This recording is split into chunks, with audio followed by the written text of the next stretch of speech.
I'm just proud of our guys, man. With the circumstances and the way they came out and played together as a team, I'm at a loss for words to the statement that was able to be made today with our guys. About it's not about any one guy or group of guys in particular. It's about us as a football team, and they came out and played their butts off today, and I couldn't be more proud of them. What's the name of that movie? You can exhale a little bit now. Yeah. Ernest, I know that all the hard work and the extra time and the hours and the attention to detail and all the little things that can make a big difference. And when you sit there week after week after week and waiting for them to make a difference and they don't, it takes a different type of mentality that starts with you and then your assistants to keep looking for that little edge, that makes a difference. To finally get one, I would say with an exclamation point, even makes it even better.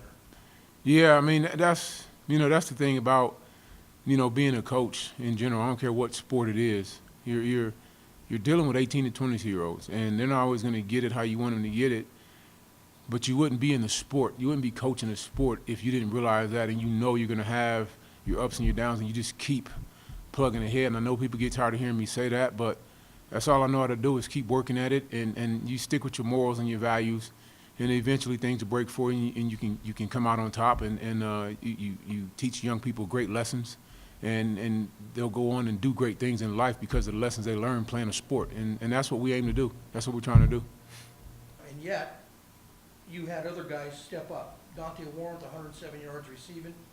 I'm not telling you how to coach him, but you may want to look at Noah Sowell as being your full-time punter. Left-footed, I mean, he had a heck of a day. And that's the crazy thing about it. With him kicking off and punting this week, I don't know if he kicked the ball off and got it inside the 10 one time in practice this week. Oh.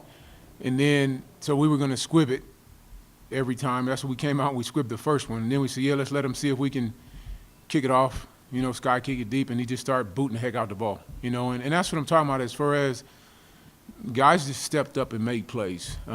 He hadn't punted the ball 63 yards either, but he can punt it right-footed or left-footed. He's just kind of one of those guys, and so that's why he's been back there punting anyway.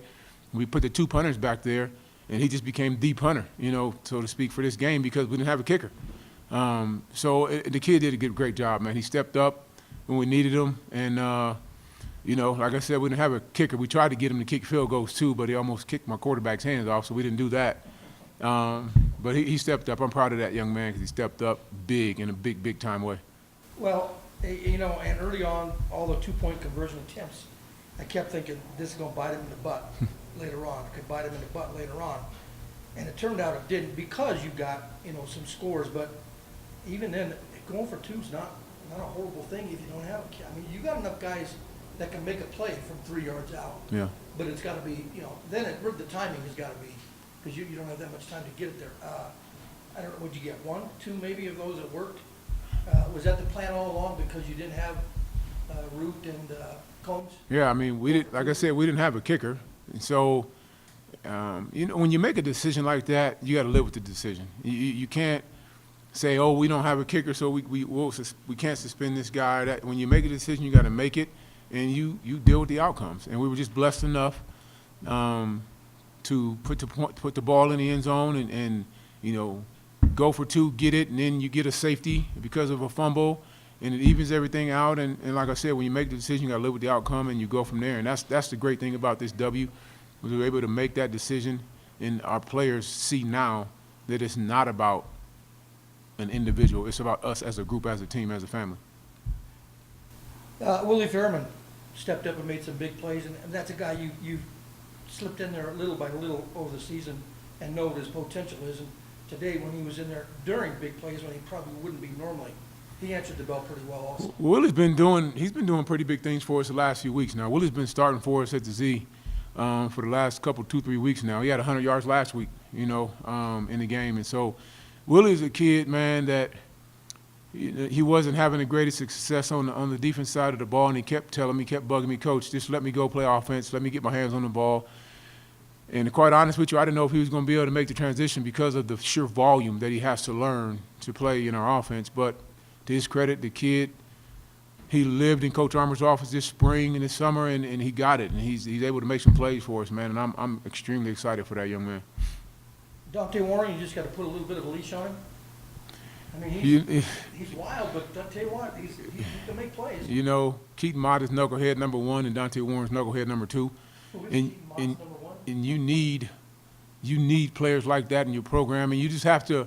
You got to get relationships with those young men so you can, when they get out there, you can reel them back in, and get them to understand he's going to be a heck of a football player, man. And he's so raw. I mean, it's just unbelievable how raw that kid is and the potential that he has. It's unlimited. He is the best athlete, like pure athlete we have on our football team. Talk for a second about a local kid that was a preferred walk-on, Delacroix, who, you know, sits and waits and made 2 big plays. He got a touchdown. There's a guy also with some talent that you just wait for a situation to show it. Well, I got to correct you on one thing, because he's a full scholarship athlete for us. Was he originally or just? No, he's a full scholarship athlete for us. Thank you. But Darren is a kid that we brought here as a wide receiver in the beginning. Right. And we told him, he said, man, we think at this level that you're going to be best suited to be a tight end for us. And we can flex him out and stand him up and all that. And Darren Darren's about 225 now, I think. And he's put on the weight to play. And he's been learning. He's sitting behind 2 guys that are really good. And they're teaching him and they're growing him. And you know, Coach Hayden, we made a switch. And Coach Hayden's tight end coach now, and he's been pouring into him. And, you know, young man, he's going to be a really good tight end for us, you know, here in the future. And I had to give him a little crap. Did he run out of a tight end position on his touchdown? Yeah. Was he? Okay. Yeah. And, you know, I mean, he might have been in a flex, but he's in a that's his role. He's in a tight end spot for us. And I asked him, Darren, were you the one that got the penalty? And he got the penalty. I said, what did you do? He said, Coach, I got up, I started dancing.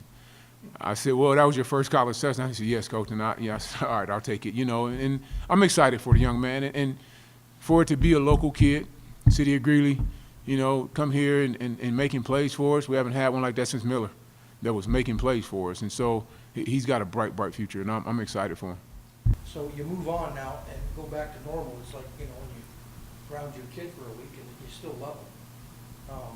But they got to learn, and sometimes it's painful, but I'm assuming that you've got kids that understand.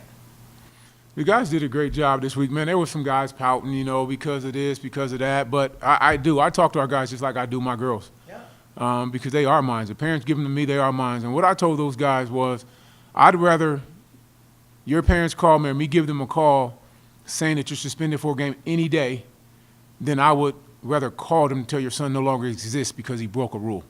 And I've had to do that before. I've been in that situation before. And that's why I'm a stickler to that. Rules are rules. They are rules. They are for they are. But it is. They're like your kids. And what I would say to those dudes, those 12, they came out, went to scout team, did a great job for us this week, took the punishment, and we went from there. You know. So, but what it did, I think it kind of galvanized our guys as a group, as a team. And them dudes that wasn't playing today, and they seen in that huddle, they see guys out there making plays. They understand it's not about them. It's not about me. It's about we as a group, as a family, doing it together. That's really what it's all about. I know you grind, you keep working, and like you say, you know, it's what you know how to do, and you know, it's a wonderful trait to have. But you're gonna enjoy dinner tonight a little different. No question. You go a little different, knowing that 0 is now pushed off the slate. Yeah, you go. I mean, it's only 1, but it's still one that makes you feel like, you know, doggone it, it works. Yeah, I mean, like I said, for us to be able to do what we had to do this week and for it to come out like it came out today, it's awesome. Absolutely awesome.